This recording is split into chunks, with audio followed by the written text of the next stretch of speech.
Proibida, né?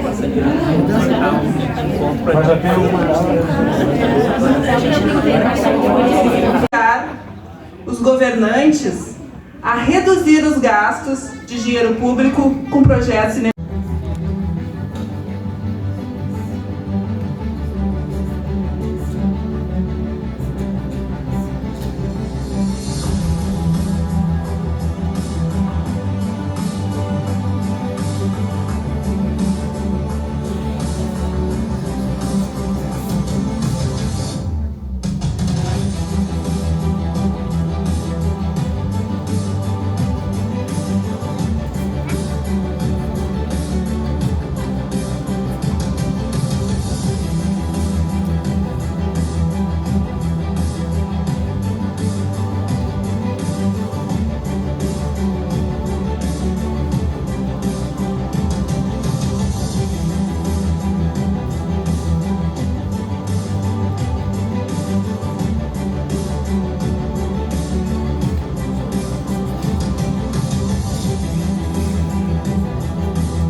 A presença de todos os profissionais da Brigada Militar, da Polícia Civil, do Instituto Geral de Perícias.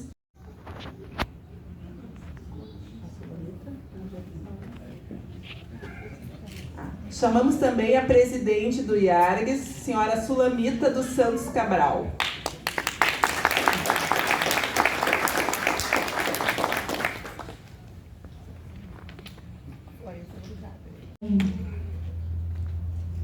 Vou dizer uma coisa que, modéstia à parte, o mundo precisava ler o que tu produziu, né? O que tu escreveu. Lá em 1981, quando a Lúcia, o pai Walter Kopitsch e a Luciane, as vovós Carlina e Morena esperavam o Alberto.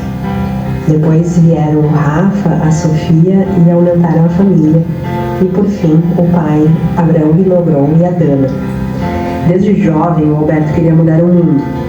Como estudante de Direito, foi a Porto da Folha, no sertão sergipano, para ajudar a criar cooperativas de pequenos agricultores, mudando a vida daquelas comunidades. Depois, foi para Brasília e foi no governo federal que começou a trabalhar no tema da segurança pública, quase 20 anos atrás. De lá, voltou para Canoas e foi o secretário de Segurança que coordenou a grande redução de homicídios na cidade. Foi vereador, mas deixou a vereança porque queria se dedicar e contribuir de forma mais técnica ao tema da segurança. Autodidata, conheceu a área da segurança pública baseada em evidências durante o doutorado em políticas públicas. Foi o casamento perfeito. Prevenção da violência com ciência. Se apaixonou e se aprofundou. Nessa mesma época, nós nos apaixonamos. Foi o segundo casamento perfeito. E eu fui testemunha de muitas manhãs em que o Alberto acordava já na frente do computador, pesquisando e escrevendo esse livro. Sim, nessa época nós não éramos pai e mãe e podíamos escolher passar as madrugadas escrevendo livros. E ele fez isso de forma muito dedicada e muito focada. Também por essa época criamos o Instituto Cidade Segura. E muito do conhecimento que está nesse livro, na verdade, já foi aplicado aqui no Brasil, aqui no Rio Grande do Sul, nas cidades em que transformamos uma realidade de violência para uma realidade de paz e de preservação de centenas de vidas. Depois veio a pandemia e nossas duas preciosidades, a Maia e a Florença. O livro já estava quase pronto, mas ele não era ainda perfeito. Ele não era ainda um manual científico, e esse era o objetivo do Alberto. União de duas missões, de duas paixões, a prevenção da violência e a disseminação da ciência. É por isso que ele é muito mais do que um autor, ele é um cientista da paz. Seja bem-vindo, Manual de Segurança Pública baseada em evidências. Parabéns, nosso grande cientista da paz.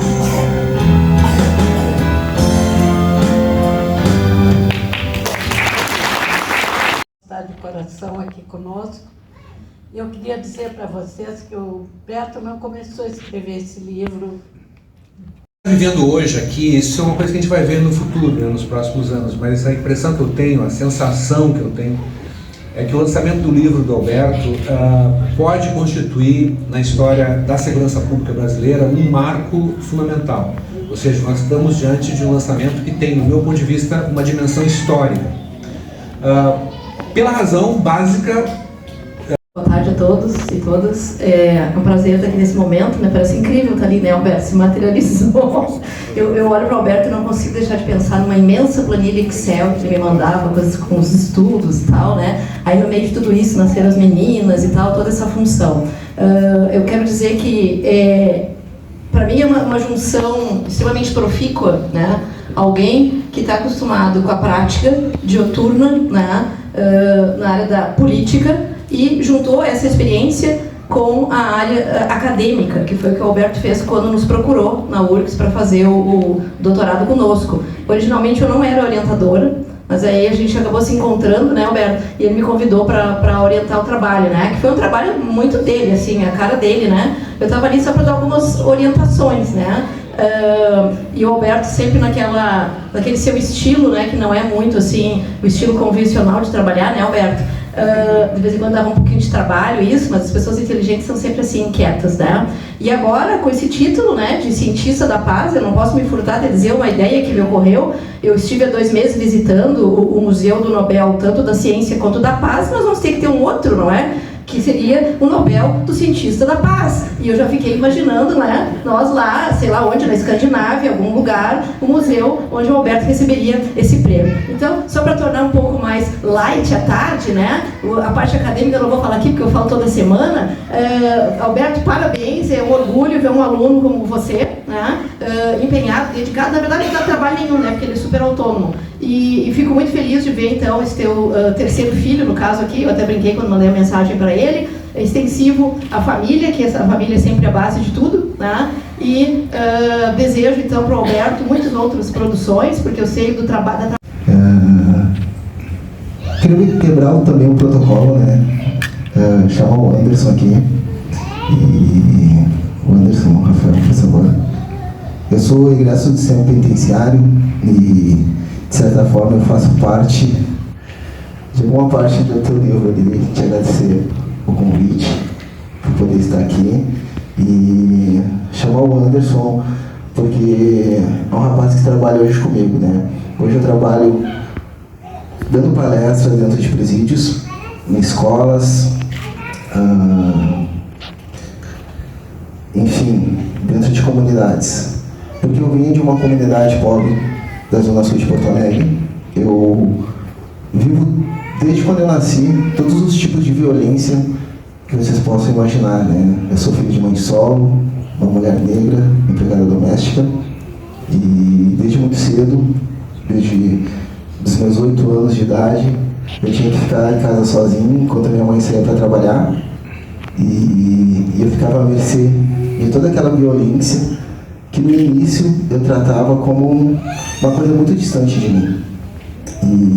E aos poucos eu fui crescendo e fui fazendo parte daquilo ali. Com 16 anos de idade, eu comecei a perder amigos meus pro mundo do crime. Com 16 anos de idade, eu estava indo em enterros de amigos meus. Eu sou uma mulher negra, retinta, com um sorriso largo, tenho cabelo ondulado, afro, estou vestindo uma blusa rosada clara e uma saia com uma calça por baixo e uma bota preta. Com essa saudação, eu quero fazer referência a todas as pessoas com todos os tipos de deficiência.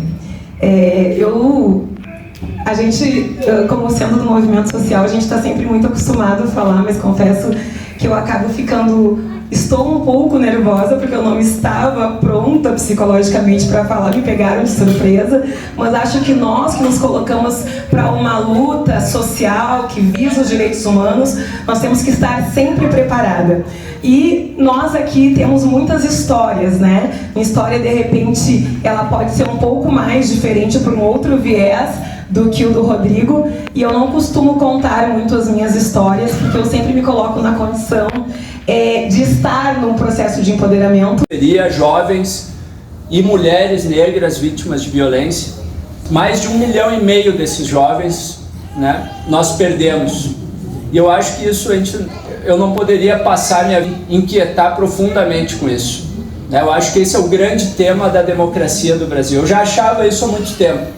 Eu trabalhei com o Jair no Ministério da Educação e depois fui com o Tarso para o Ministério da Justiça.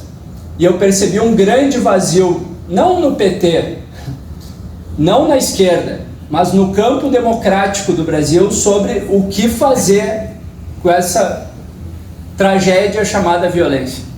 E nós não sabemos. Sabemos muito pouco.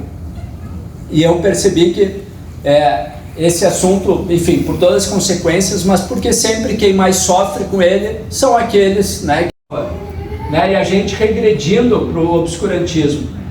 Então eu ainda acho que a coisa mais preciosa que a gente tem, enquanto comunidade, enquanto sociedade, né, é o iluminismo. Nós somos filhos de uma revolução que foi feita e que nós temos que ser guardiões dela. E na área da segurança é onde esse jogo é jogado. Né? É aqui que ou a gente produz respostas que funcionem para disputar esses jovens, né, contra o crime, esses jovens nas comunidades que já sofrem toda essa segregação de 524 anos, ter ferramentas, ter políticas públicas, mas não só bonitas, porque só bonito não adianta, de várias diferentes áreas, mas estão pelo carinho comigo, me apoiaram em vários momentos. Hoje, antes de vir, um momento que eu fiquei sozinho, eu fechei os olhos para rever um pouco minha trajetória, para rever ao longo desse livro. Eu perdi também meu pai, né, meu segundo pai, o Abraão, minha tia também, Vera, que eu perdi durante a construção do livro. Então eu vi todos os amigos, toda a militância, todas as gestões que eu já tive, eu abracei todos vocês numa memória maravilhosa que eu guardei um momento para fazer hoje. E muito obrigado, e que esse livro possa salvar vidas de jovens. É isso que me motivou, mesmo quando eu achei que eu não ia aguentar mais fazer a maluquice que eu fiz de sistematizar todas as evidências do mundo. Espero que isso salve vidas e ajude a construir um país melhor para todo mundo. Obrigado, gente.